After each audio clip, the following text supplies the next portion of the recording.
अस्सलाम वालेकुम। तो भाई न्यूजीलैंड ने डिसाइडर वनडे मैच जीतकर सीरीज अपने नाम कर लिया और पाकिस्तान को शिकस्त हुई। तो मैच आपने देखा होगा और टॉस जीता था पाकिस्तान ने। बाबर आजम ने पहले बैटिंग करने का फैसला किया था, लेकिन शुरुआत अच्छी नहीं हुई क्योंकि ओपनर के साथ आने वाला बैट्समैन जो वन डाउन पे आने वाला बैट्समैन टीम के कप्तान बाबर आजम जल्दी वापस पवेलियन हो चुके थे। फिर एक ज़बरदस्त पार्टनरशिप बनी फ़खर जमान और रिजवान के दरमियान। रिजवान ने 77 बनाया और उसने सेंचुरी पार कर ली।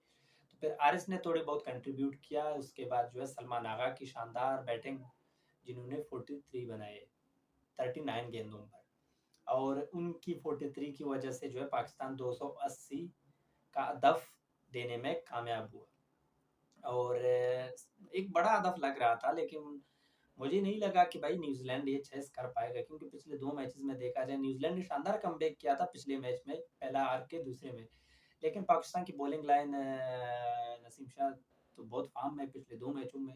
मुझे नहीं लगा था, मुझे लगा था कि जो है मुश्किलात हो सकती है न्यूजीलैंड के लिए, लेकिन न्यूजीलैंड ने शानदार स्टार्ट की और कॉनवे के 50 के बाद केन विलियमसन ने उनका साथ दिया, क्योंकि फेवन अलाइन नहीं चला था उनका बैट शुरू से एक विकेट गिरने के बाद। और केन विलियमसन की एक्सपीरियंस तजुर्बा काम आया, उन्होंने साथ दिया था। कॉनवे के दरमियान एक ज़बरदस्त पार्टनरशिप हुई थी और एक ने 60 और एक ने 50 से ज़ायद बने, दोनों ने 50 प्लस बनाए थे। उनके बाद जो है दरमियान में आता है मैचल, और मैचल ने भी 31 रनों का इजाफा किया था बोर्ड में और मैच को जीत के करीब ले जा चुका था। लेकिन दरमियान में एक और उनके विकेट के जाने के बाद एक और विकेट लेथम को जल्दी आउट होकर जाना पड़ा और पाकिस्तान के हाथ में आने लगा था मैच। लेकिन फिर आ गया भाई फिलिप्स। ये भाई बहुत यंगस्टर, बहुत कमाल का बैट्समैन है भाई।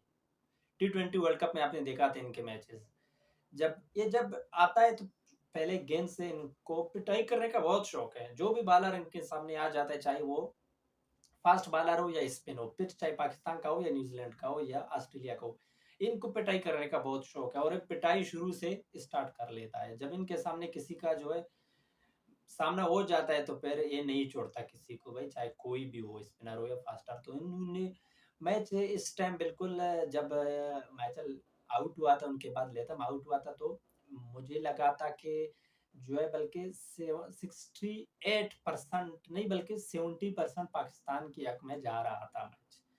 बकाया 30% न्यूजीलैंड के पास था, लेकिन मुझे नहीं लगा था कि फिलिप्स इस तरह कमबैक करेगा। तो फिलिप्स भाई आ गया क्रीज पे और उन्होंने जिस तरह शुरुआत की, तेज खेला, 4 छक्कों के साथ 2 चौकों के साथ 50 बनाया और मैच को बिल्कुल करीब लाए। फिर लास्ट में 2 और विकेट गिरे थे, सनेटर और सूदी की विकेट के बाद, लेकिन उन्होंने भाई मैच को जाने नहीं दिया। फिलिप्स ने बैक टू बैक बाउंड्री लगाया था 50 प्लस के बाद जो है असनैन को, और मैच को लेकर आ गया जीत के करीब और दिला दी जो है न्यूजीलैंड को फतह, वो भी पाकिस्तान की सरजमीन पर। तो क्या बैटिंग की है, एक शानदार मैच हुआ।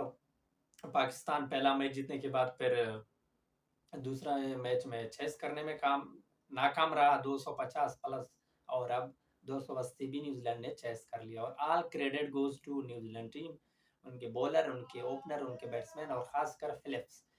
ये भाई बहुत बड़ा नाम कमाएगा और बहुत कुछ करेगा ये न्यूजीलैंड की टीम के लिए, क्योंकि इनको बिल्कुल ये जो है इनमें ब्रेंड मैकालम की रूप है। जब शुरू से आता है बगैर प्रेशर के बड़े हिट मारने की कोशिश करता है, चाहे 3 विकेट गिरे हो, चाहे 4 विकेट गिरे हो, चाहे ओपनर में आया हो। इनको सिर्फ बाउंड्री की जरूरत होती है बगैर प्रेशर। ये नहीं देखता कि भाई कितने रन चाहिए, बॉलर कौन है, सिचुएशन क्या है मैच का, नहीं नहीं नहीं, उनको सिर्फ रन बनाने हैं और वो हमेशा कामयाब रहता है।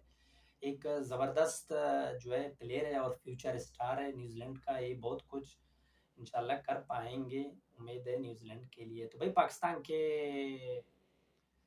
पाकिस्तान को हार देखना पड़ा अपने होम ग्राउंड में, अपने तमाशाइयों के दरमियान कराची की ग्राउंड में। और बाबर आजम की कप्तानी पर कई सवालात उठ रहे हैं। न्यूजीलैंड के साथ जो है टेस्ट 1-1 से ड्रा हुआ था, बल्कि दोनों मैचेस ड्रा हुए थे, 0-0 पे ड्रा हुआ था और कोई नहीं जीता था। और टेस्ट में तो वैसे नहीं जीत रहे, लेकिन वनडे में पाकिस्तान के पास एक रिकॉर्ड था, उन्होंने मुसलसल 9 वनडे अपने नाम किए थे, 10वां जीत कर अगर जीत जाते तो उनके नाम एक बहुत बड़ा रिकॉर्ड होता। पूरे डिकेड में कोई टीम मुसलसल 10 ओडीआई नहीं जीते।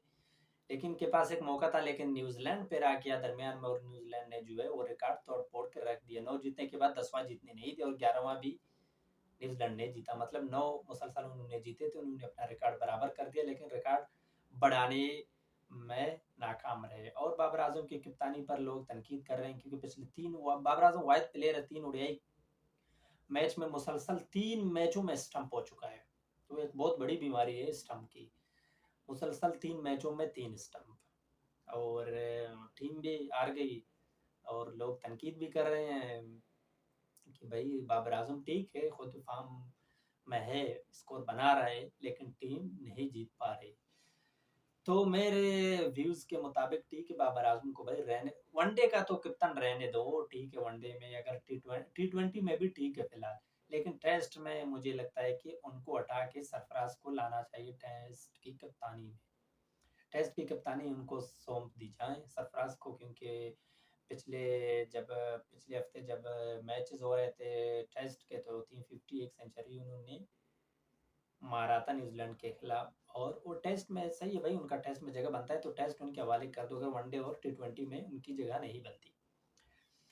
तो पाकिस्तान में कई लोग इस पर सवालत उठा रहे हैं कि बाबर आजम की कप्तानसी जो है छोड़नी चाहिए। मुझे नहीं लगता कि छोड़नी चाहिए भाई, यंगस्टर है, अगर आप खुद फॉर्म में आ जाते हैं, 1-2 मैचेस की वजह से आप फॉर्म नहीं कर पाते, जिसकी वजह से टीम हार जाती है, तो जो पिछले उन्होंने अपने टीम और अपने मुल्क के लिए की हैं, तो वो आप ना भूलें।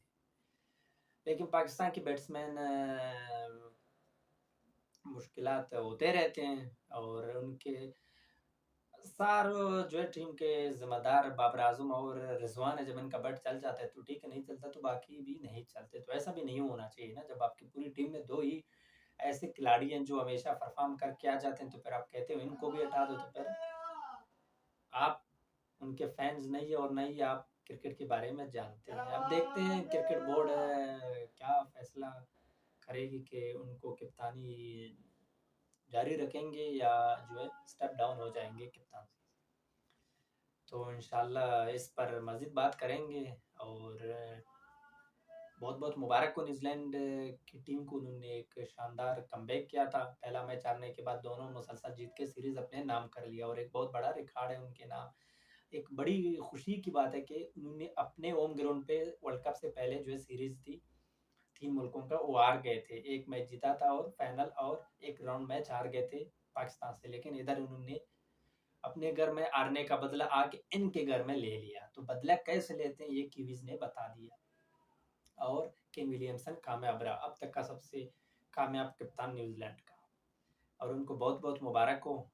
इजाज़त दीजिए। अल्लाह हाफ़िज़।